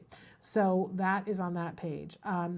Also today, we started out the show and talking about that your prayers are needed for Reed Jackson, and we are still waiting to hear from Nancy to hear how things are going at the hospital. But again, definitely could use your prayers. And I'm sure that if you are an autism parent, you probably had noticed at some point in the last couple of days, I believe the press release came out on Monday or Tuesday, that Suzanne Wright, who is one half of the Wright team that started Autism Speaks a little over 10 years ago, has unfortunately been diagnosed with pancreatic cancer. I just wanted to take a second here on the show to say that, this journey for all of us is so hard. And as Nancy so eloquently put yesterday, it isn't just autism. That while autism is happening, there's so many other things that go on. I remember thinking so clearly that, in my child mind as an adult, that if you have a child with autism, that surely you get a pass on everything else. And of course, that is a child's mind. That is not the case. That frequently people have other things going on. And I, for one, want to give a shout out to the Wright family and send nothing but love and prayers and respect. You know, one of the first times that I saw something about autism after I began to wonder if my child had autism, I saw Suzanne Wright talking on a program, and they were just starting Autism Speaks. It was just brand spanking new. And I think it was on Larry King that she and her husband were talking, but it was Suzanne herself who said, you know, this is so hard on the families. And as a grandparent, it's devastating to watch your child go through a diagnosis of this because there's so many question marks that happen. And she said, and there's so many things that need to be done, and there's so many ways that you need help with someone advocating. And she said, this was in the beginning, 10 years ago, this is what I remember her saying, I see this as part of a grandparents movement, that I want to encourage all grandparents out there to take action, to step up for your grandchildren who may or may not be able to speak for themselves, and to step up for your kids who have these children that may or may not be able to speak because they're exhausted. That's what I remember. And I remember picking up the phone and calling my mom and saying, I had been trying to not talk about it to my mom because I was afraid of what she was going to think and react and how she was going to be. And that gave me a floor of opportunity to say to my mom, I need you to be involved with this, but here are the guidelines. here are the guidelines. You know, I need you not to tell me what to do because none of us knows what to do. And I've chosen a path to go down for us to try to help our child, but I need you to not question it to me. And I need you to do this. And I really gave her a rule book, but I said, I need you on the team. And it wasn't always easy. And my mother did not always get it right. She didn't. But over the years, as I've watched my mother dealing with what I was going through, I watched Suzanne Wright going through what she was going through, having started a charity. And I've watched over the years people taking issue with so much of what Suzanne Wright has said and so much with what she has done. And there have been people who have said to me, why are you defending her? Why? Because she's somebody who was always trying. And I've always compared her to my mom because the trajectories were, similar timeline. And I've always thought, how would my mother have dealt with, it was hard enough for her when I said to her in private, this is not helpful that you said this. I need you to say this instead. And how would she have known? How would she have known? But that was hard for my mother to hear. It was hard for her to experience. And my mother hung in there because my mom was a great mom and a great grandmom. And Suzanne Wright hung in there. But Suzanne Wright had people saying, don't say this instead. This hurt my feelings. This wasn't the right thing to say on a very public stage. And I will be honest with you, I don't think my mom could have done that. I don't think I could do that. I really don't. So over the years, my respect for Suzanne Wright, for her ability to hang in there and hear, you're not doing it right for me, from so many people, and to hang in there to try to find the way to get it right. I want to be like Suzanne Wright when I grow up. So nothing but love and respect for Suzanne Wright and her family and for what she has been trying to do all these years. And quite honestly, people can take issue with this, with that, whatever. You cannot deny. I don't think you should deny that Autism Speaks has done many good things. I will tell you, I can't speak for anybody else, but they have enriched my life and they have enriched my child's life.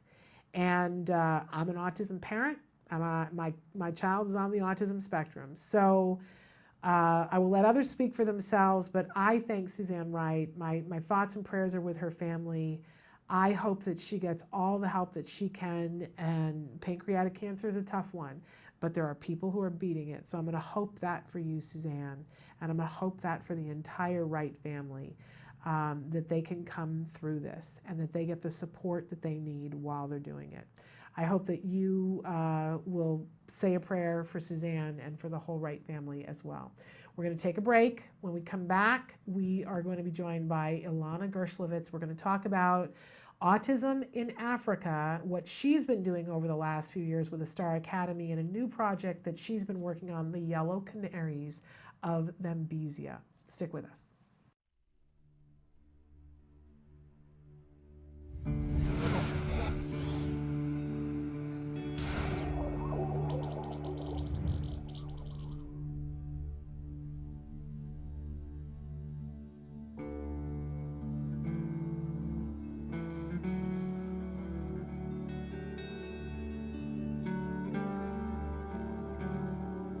Our twins, Justin and Jessica, were premature babies, so we always were very conscientious of their development. But I think it was probably 15 months, Justin started getting really obsessive compulsive with opening and closing doors. And Justin started tantruming a lot too. These would be major tantrums that were just completely debilitating to the family. Having to take them out of the house, put them in the car, drive around, just to calm them down. I remember a breaking point and just thinking, you know what, we got to do something. This is not right.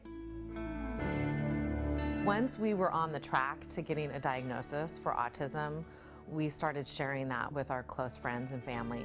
It just so happens that somebody from our older daughter's private school called us out of the blue. She introduced herself and she says, I know that recovery is possible. Those words so early in our journey were a guiding force for us. As we got more educated in knowing what is effective therapies for kids with autism, we realized quality ABA is vital to that progress. That's where we decided that CARD was the right provider for us and for our son. Justin responded very well to therapy. The behaviors were tracked, and we saw that what was being instituted was working. Justin, what are you doing? I'm coloring. You are coloring. Good for you. There was real progress, and it was progress that was tangible. I just remember when he made a sentence, he said a sentence. We were just happy about it, going, no way, I can't believe you just did that. What's the date? The 18th. 18th of what month? December. Oh, what year is it? 2007. Oh, okay, so how old are you today then? 5. The therapies that CARD did for Justin didn't just impact his daily living skills, but it was a positive impact on our entire family. I'm Justin. I am in 4th grade. I like playing video games sometimes. My dream to build a teleporting machine. Like sometimes it's like we're on an airplane and it's like really long. You guys just say, oh, hurry up with that teleporting machine. We're waiting on you. And I just started Friday Night Lights. This is our 3rd game of the season, and it's pretty fun. You have to be fast. We attribute so much of Justin's recovery to CARD. Their goal was the same as our goal. We wanted Justin recovered. June 12, 2008 is a day that I celebrate every year because that is the day that Justin was deemed recovered from autism. And Dr. Jargon met with us, looked at him and just said, he's brilliant. You need to keep his mind stimulated because he's very smart and he has no residual traits of autism.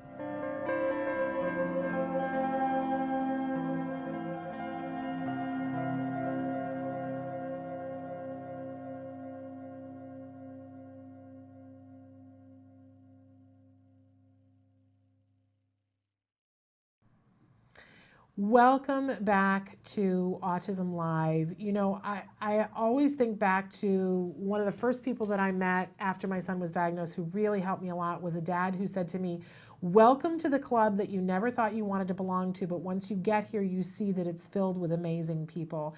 And I have found that to be so true. And our next guest is certainly at the top of my list at those amazing people that I have gotten to meet and get to know. If you had said to me 12 years ago that there would be a mom in Africa that I've never met in person, but who I respect and admire, and that I am always so excited when I get a chance to speak to her. I would have said, really, how is that going to happen? And yet here we are, my friends. So we want to welcome back to the show my fabulous friend whose name I slaughter every time I say it, Ilana Gershlovitz. Am I even close on either name? Hi, Shannon. Is that, so tell them how you say your name, because you say it beautifully. So it's Ilana Gershlovitz. Okay, I'm not even in the neighborhood. But you are somebody It's a very difficult surname, so please don't worry. And it's so exciting to be on your show today. It's thrilling to have you here. It's thrilling to have you just on the planet because you are an amazing woman doing amazing things. And I do count you as a friend. And someday we're going to meet in person. You and I, we're going to take some boys and we're going to go to Disneyland at some point. It's going to happen. Well, we look very forward to that. And just to let you know that you have so many listeners in South Africa listening to your amazing and informative Autism Live show daily. There are so many parents who attend our academy that learn so much from you. Well, I'm sending them all and you air hugs through the Skype line. But you mentioned your academy, so I would love it if you would take a couple of minutes and tell our viewers a little bit about who you are and how you came to have an academy in Africa and what that academy is doing. So I'm the director of the Star Academy, which very proudly is an affiliate of the very, very famous world leaders in autism treatment, Center for Autism and Related Disorders. I was very privileged and fortunate to meet Dr. Doreen 6 years ago when we brought her to South Africa to present on autism treatment. That's where our journey started, and we partnered to establish an academy, an ABA academy in South Africa, which now services children around South Africa, in Johannesburg, in a town called Pretoria, in Durban, in Cape Town, and actually around Africa, in Zimbabwe, in Ghana, in Mauritius. And sadly, as we all know, autism is a global epidemic problem, and we have so many families affected by autism around Africa. So we are getting many, many requests from families for ABA services. Well, it has been, can I just say, it has been amazing to watch you in the last 5 years, from a time when there were no services, good quality ABA services, or they were so hit and miss and so far flung that nobody could gain access to them. And you really made it your mission. And to have watched what you have done, the story is so different now than it was 5 years ago. Because of the Star Academy and because of your work, we hear from families who talk about the fact that you're saving lives, literally saving lives because of the treatment that your academies are providing there. So we want to applaud you for the difference that you are making and the difference that the Star Academy is making. Will you please tell our viewers how they can find out more information about Star Academy?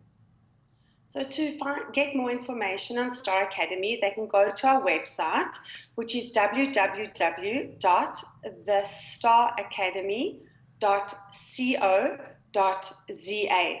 I just want to add that the only reason that we are able to provide top quality ABA programs is because of Dr. Doreen and the CAR team. If it was not for CAR and if it was not for Dr. Doreen, we would not be able to provide the service we do, and we would not be able to help the number of children we do in Africa. So we are very, very fortunate to have your support and your supervision. Well, thank you so much for, I will make sure that the folks at CARD hear that you said that. And just so people know that as an affiliate, there were CARD people who came and trained, and there are CARD people who still come and continue some supervision. But you also have people on the ground now there who have been trained and are in your team as well, correct? Yes, exactly. So over the years, we've managed to upskill our local staff, and we now have supervisors who can design and manage the cases. And CARD now provide quality assurance for our ABA programs. Really remarkable. What you have built is just awe-inspiring, and you're not stopping. And I love that you are so young, because that means you'll have many more years to do many more things. But you've got a new project that we asked you to come on to talk about the show today. Tell us what the project is, and then we're going to take a break to come back and talk about it. But what is the name of the project? So the project we're currently working on is called the Yellow Canaries of Tembisa. And why we named this project the Yellow Canaries is because many years ago, when coal miners would mine for coal, they would take with them a yellow canary. And if the oxygen levels were too low, the canary would die, and they would know that they wouldn't be able to dig deeper. I'm sure you've heard of the autism and the yellow canary. So autistic children are the yellow canaries of our planet. They are sending us a very important message. And the message is that our world is simply too toxic. And it is for that reason that we named this project the Yellow Canaries of Tembisa. Tembisa is a township very close to Johannesburg, and it is the home to many underprivileged families. There is a hospital in Tembisa called the Tembisa Hospital, and they have a unit that has been diagnosing children with autism. They approached me for assistance because they let me know that they were diagnosing 6 children a week and sending them home with no assistance, as they really don't know how to help them. I went to Tembisa, and I learned that the parents in Tembisa are actually giving up their food portion for the day to pay for transport money to bring their children to the hospital for treatment by the speech therapist. I'm not sure if we have to go to break, so I can tell you more. You know what? I want to continue on. I want to continue on because what you're saying is so important. Here in the States, so often we talk about how we're not where we want to be, that there aren't enough services, and there aren't enough services for girls, and there aren't enough services, and there's not enough employment, and it's all true. It's all true, but when we hear about families who are giving up their food in order to pay for transportation to get to a hospital for speech, I gotta say, it puts it all in a much different light. It touches my heart in a way that is just devastating. Yes, it is absolutely heart-wrenching, and it really touched me, and it inspired me because to raise a child with autism takes a lot of strength and courage. And imagine now not being able to have food for a single day. And it's a reality for these families that they're very, very poor. I mean, they don't have proper homes. They don't have homes made of bricks. They live in homes made of tin. They don't have running water. They don't have electricity. And there are many autistic children living in these communities. Yes, and when you think about 6 children a day being diagnosed and being sent home, this is not just 3 or 4 kids where the families are giving up food. This is a large number of people. So you were touched by this. You heard about this, and what did you do? So our Star Academy team, the first thing we decided to do was to train their professional team on what autism is and what signs to look out for. And we also gave them a training on dealing with challenging behaviors, because that seemed to be the most difficult thing that the hospital was struggling with, the speech therapists and the occupational therapists. The second thing we did was we set up a support group for the parents. And so our staff attend once a week, and they're running a support group for the parents, which has been very good up to this point. The next thing I did was I advertised in the local newspaper in the township, and we said that we were looking for residents living in Tembisa, young people with energy who had a passion to work for special needs children, and we interviewed them, and we're still currently training the first group. Our Star Academy team have given up on their time to do this. We have 16 children so far on a waiting list.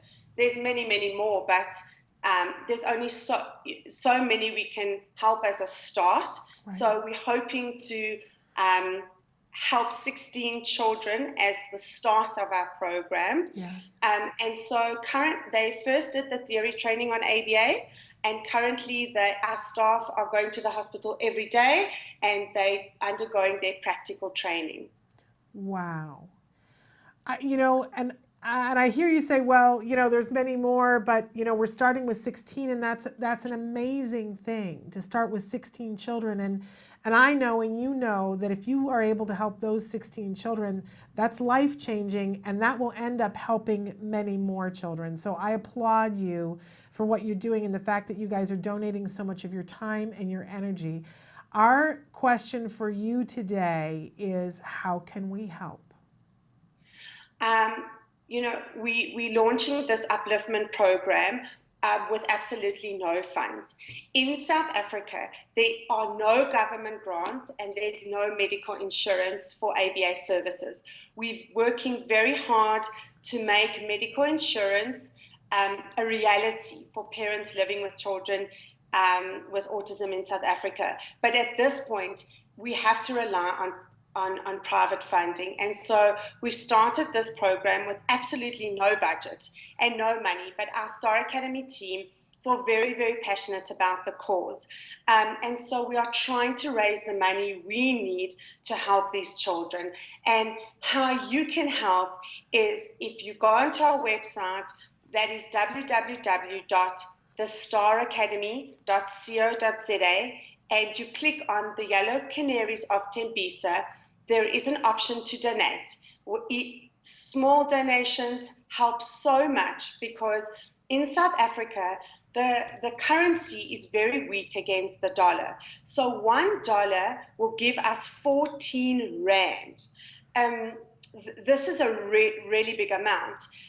So we really are in need of funding to get these children the help that they need.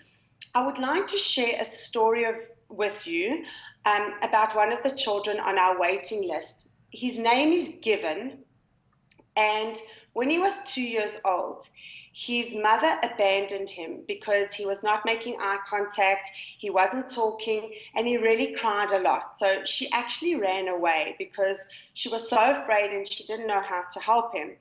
His father took over raising him, but had to work. So he took the child to a rural area, a farming area, where his mother lived. So now the child's grandmother was raising this child.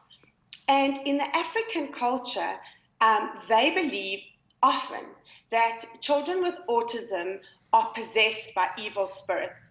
So the first thing that this grandmother was subjected to was that the other children in the community would make fun of Given because he couldn't speak and he cried a lot. And he had a lot of behavior, and she found it extremely difficult to raise him. So she took him to the traditional healers, and they did a lot of traditional ceremonies on him. And one thing they did to rid him of the evil spirits they believed possessed him was to actually cut his skin until the blood would come out, because they believed that this way their ancestors would not be angry with him anymore. They did this a couple of times, and when the father realized that he wasn't making any changes and this wasn't helping him, he approached the Tembisa Hospital for help, and that's when Given was diagnosed with autism. Given is now 4 years old and he's on our waiting list. I am not often speechless. And I know that this is just one of the stories that you have. I want to urge everybody, this is here in the States, this is the month of Thanksgiving. This is our time to give thanks. And so I want to say to anybody who's watching who has a child with autism, that as part of, it's an option for you as part of your giving thanks is to give whatever you can. And you can do that. I want to make sure we give them the whole website again, thestaracademy.co.za. Again, that's thestaracademy.co.za. And as you just heard, so eloquently put, every dollar that we have is worth more there. So give what you can comfortably as a way to give thanks for the child that you have and that your child is not having to go through that right now. And that we all, money is tight here. I know that it is. And for so many families, you're struggling, but you're not having to decide not to eat today to pay for the transportation to go to the hospital to be told that all there is speech. So if you have, check the seat cushions, right? Look underneath the mats in the car, send what you can so that children like Gibbon and more children can have access to help and support, and for these families to learn what autism is, for these communities to learn what autism is, so that we don't have children being tortured through ignorance. I just think what you do is amazing, and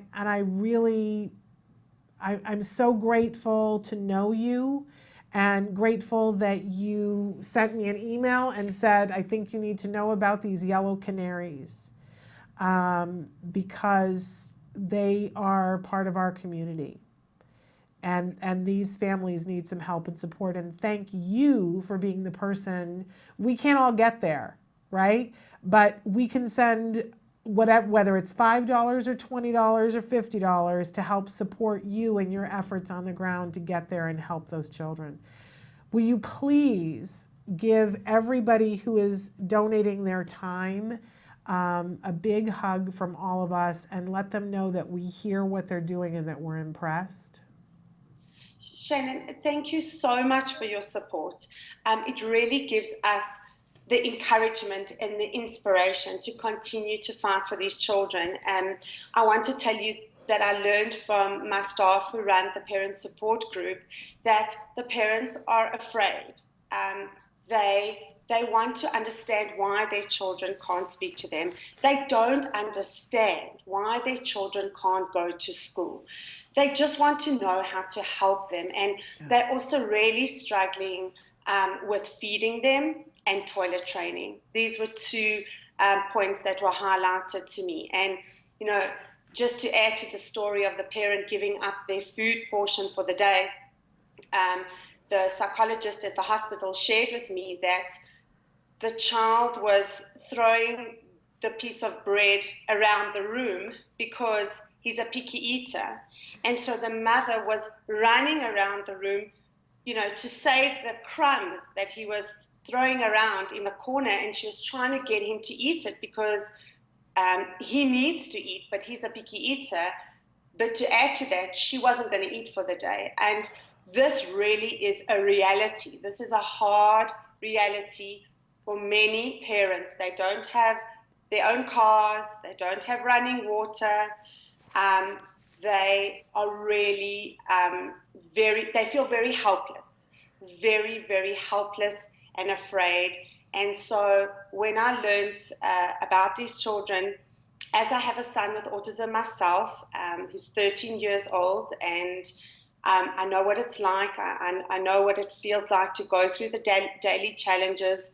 I couldn't walk away. I had to do something. And I really appreciate your support on this project and for all your help always, my friend Shannon. Thank you so much. Thank you so much. Again, say thank you to everyone there at the Star Academy. We're going to get you some help sent. We're going to go to a break, and we have to say goodbye to you, but please stay on the call because I want to talk to you during the break. But thank you so much because I know it's late there and you have to get up early in the morning to be there for all kinds of kids. But we're going to go to a break. I'll be back in just a moment. Stick with us. It's every parent's desire for their child to have a great start in life. Yet there is a condition affecting more children's lives than pediatric cancer, diabetes, and AIDS combined. Autism strikes 1 in every 150 children. Today, 1 in 110 kids in the U.S. will be diagnosed with autism. That is a huge jump from 30 years ago when it was 1 in 30,000. Startling new report finds the number of children with autism is skyrocketing. The Centers for Disease Control estimates 1 in 68 children has a form of autism. Now that's a 30% increase in just 2 years.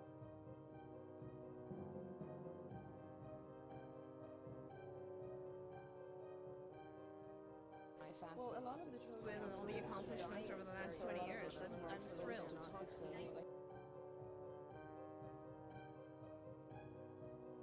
I think what kept me was the feeling that, you know, I would have a parent come to my office late at night at UCLA and just fall apart. And this is a long time ago. There were much less back then in terms of services and knowledge and so on. And I would just sit with the family and the parents and walk them through and try to take away some of their fears, you know. And at that point I realized, I think the thing that's actually most important to me is that process. I mean, thank God that I've been very, very lucky and blessed to have so many incredible clinicians join me along the way and just develop CARD in such an amazing, magnificent way. That I could, you know, for me it was more really about how can I help the families? What can I do for the moms, the dads, you know? It is just, and I feel like, you know, there's no way I would ever really know because I haven't had my own child go through this, but I've experienced it with people a lot of times. Hi, this is Megan. I'm in 1st grade all by myself. My teachers are so fabulous. I like to read books. I like to go to my friends' birthday parties. I like to invite my friends to my birthday parties. I once had a sleepover with a friend. I like to have play dates with my friend. I'm the best reader in my class. I like to go to the library. I like to read different series of books. And here's how I learned to do all these things. By my card friends and Dr. Grandpichet. Thank you, card friends and Dr. Grandpichet.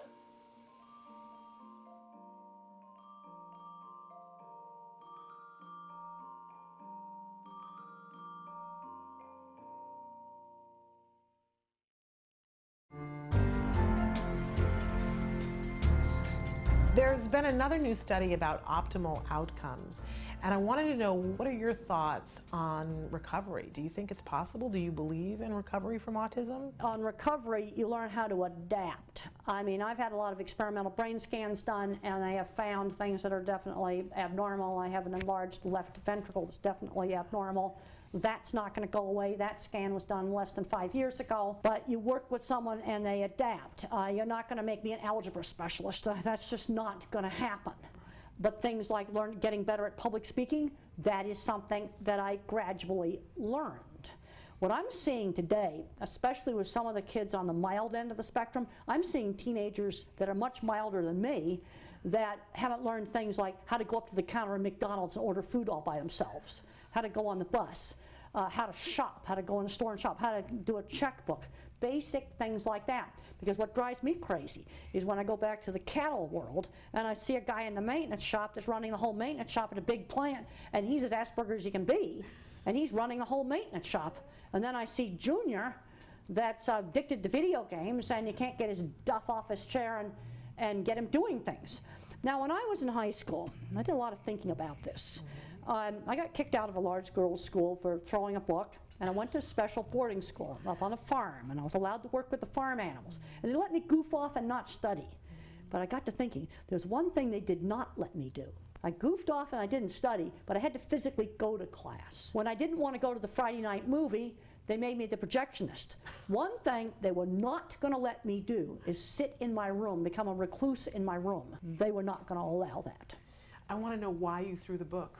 Why did you throw it? Oh, I threw a book at a girl because she called me a retard. Oh, good reason. Oh, no, to throw she it out. teased me. And I had some problems getting in fights when kids teased me. But it was always brought about by someone picking on me. And the principal had me kicked out of school, out of a large girls' school for doing that. And what'd your mom say?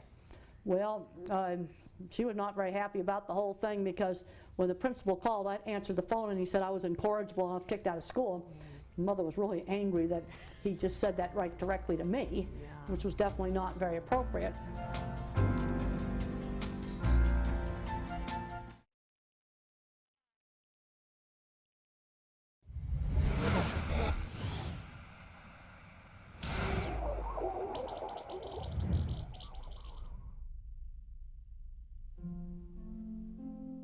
Currently in the United States, 1 in 88 children is affected by autism. 1 in 88 means something different when your child is the one. Recovery is possible. Hi, I'm Shannon Penrod, host of Autism Live, an online show about autism broadcast by CARD, the Center for Autism and Related Disorders. I'm also the mother of a child with autism. My beautiful son, Jem. You know our old joke, guess what? Chicken butt. Chicken butt. So we're gonna take the chickens. But things weren't always so easy. I remember when Jem was first diagnosed with autism. I used to lay awake at night in bed and pray for someone or something that could help us to get our child back. My prayers were answered by Dr. Doreen Grampichet and the Center for Autism and Related Disorders. CARD treats autism and other related disorders using the principles of ABA, Applied Behavior Analysis, which is the only scientifically proven effective treatment for autism. It is also recommended by the American Academy of Pediatrics and the U.S. Surgeon General.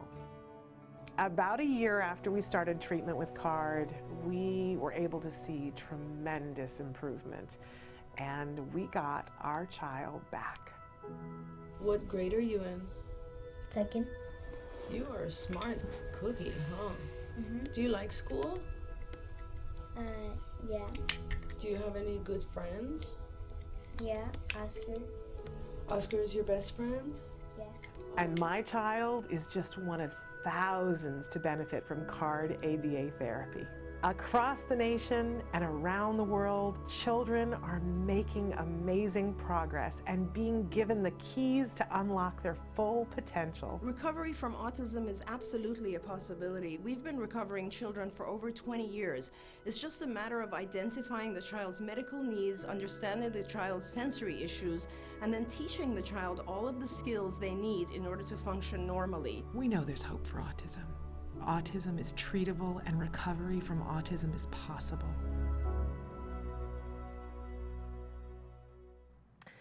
Welcome back to Autism Live. We've talked about a lot of really difficult things today, and we're not going to stop, because why would we do that? I want to say to you, if you were watching the last segment, when we were talking about the yellow canaries of Tembisa, I've been saying it wrong all morning, all week, in fact. Kelby was so wonderful and looked up for us what the translation in Zulu for Tembisa is, which is promise.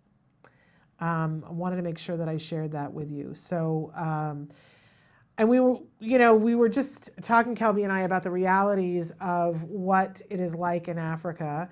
I know that for some of you, you might be having that moment about, well, the realities here aren't always great, which leads me to bring up that we had a question that came in over the weekend that somebody said, what are the resources that are available for homeless people with a child on the autism spectrum?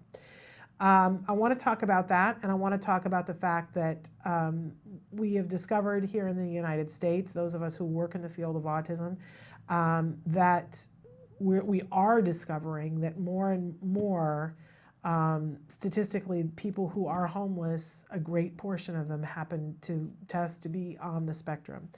As a parent who is over the age of 50 and knowing that you don't get to live forever, this is really concerning to me. We all have that thought about where will my child be when I'm gone. So I do want to take a second to talk about some of the resources and some of the things that are available here in the United States. And I see that as the dividing line between the United States and Africa, that we have infrastructure. It doesn't always work right, and people don't always find it, and people don't always have the ability to access it, but there's something there. And that isn't always the case in other countries such as Africa. So here in the United States, there are a couple of things that you should know about, and it's slightly different in each and every state, but each and every state has a Department of Health and Human Services. This is a phone number that you need to know where to find it. We don't have phone books anymore, and I know that if you've fallen on hard times and are homeless, you may not have access at that point to the internet, right? But there are public libraries, and you can always go into a public library and ask for, and they should have at every public library in the United States, a time period in which there is free access to the internet. Each library that is considered a public library is supposed to offer it during certain hours.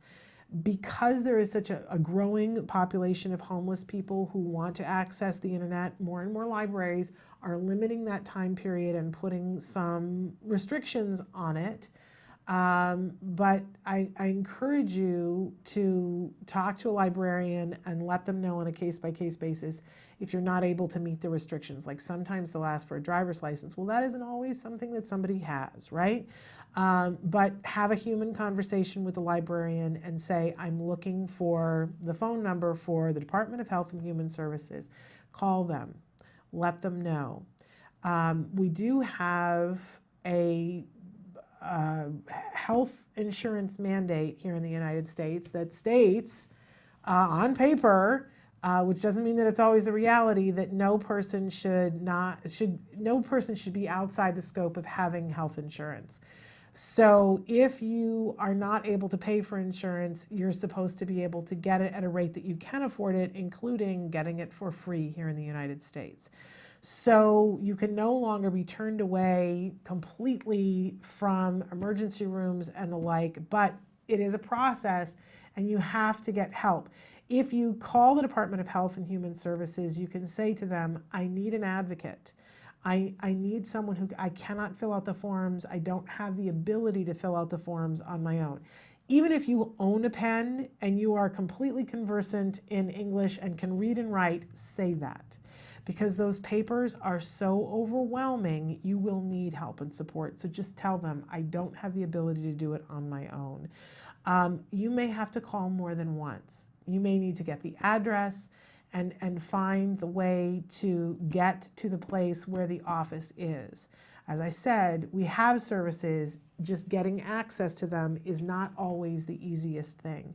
But if you have a family member who has mental health issues and you think that there's a possibility that they could qualify for an autism diagnosis, do that for them. Call the Department of Health and Human Services and they will direct you. Each state, it's different things. There might be a specific person or a specific office that deals with it, but start with the Department of Health and Human Services and continue and put pressure on. That is what is available to you here in the United States. Most states have a mandate that if there is a child who is on the streets, that if you go to the Department of Health and Human Services, they have programs and can help you to find access in shelters where you will find access to other things. I know that there is a shelter here that now has our phone number whenever there is a child and there's concern for autism to call us so that we can help them get connected to work and to ways that they can be helped. So that may be in your local area as well. Start the process with Department of Health and Human Services. And all of us who are not going through that right now, let's all remember that we can spend a couple of minutes today to give thanks for that. There are many, many different difficult things happening, and you might have your own, but if that's not what you're going through today, at least be thankful for that. I do encourage all of us every month, but especially in this month of November, when the overriding thing is to give thanks, to not only take a moment to give the thanks, but ask yourself, is there something more that I can be doing? Is there something, some way that I can help? And it starts at home. And don't think, well, I can't get to Africa. I have no way of helping them. If you have $1, you can help them. But there might be something that you can do at home, in a homeless shelter. There might be a battered women shelter in your area that you can help with, or just help out at a Thanksgiving event where they're feeding the homeless. There are ways to help and support. I guarantee you will feel better if you give of your time and of your spirit. All right, we're completely out of time here, but I want to take just 1 second here to talk about great show. Yeah, we're here supposedly every one of the Tuesday, Wednesday, Thursday next week. Thank you all for bearing with us as we've taken time off to do different things. But we are here. We are pumping out new shows. And, if we didn't leave, we wouldn't have had the Temple Grandin videos. So we want to hear from you, though, whether it's just you miss us when we're gone or you'd like us to go and do more of those things. We got a lot of stuff coming up, a recommendation for us about which toys we think are the toys that are super awesome for autism. We've been working on that. I've been in toy heaven the last couple of weeks. And all that's coming to you in the next couple of weeks. We've got a great author with a great book on Tuesday. And I cannot think, we've got several things happening on Tuesday. Can't think what any of them are. But in any case, we're out of time. I appreciate you all. Give your kiddos a hug from me. Bye-bye for now.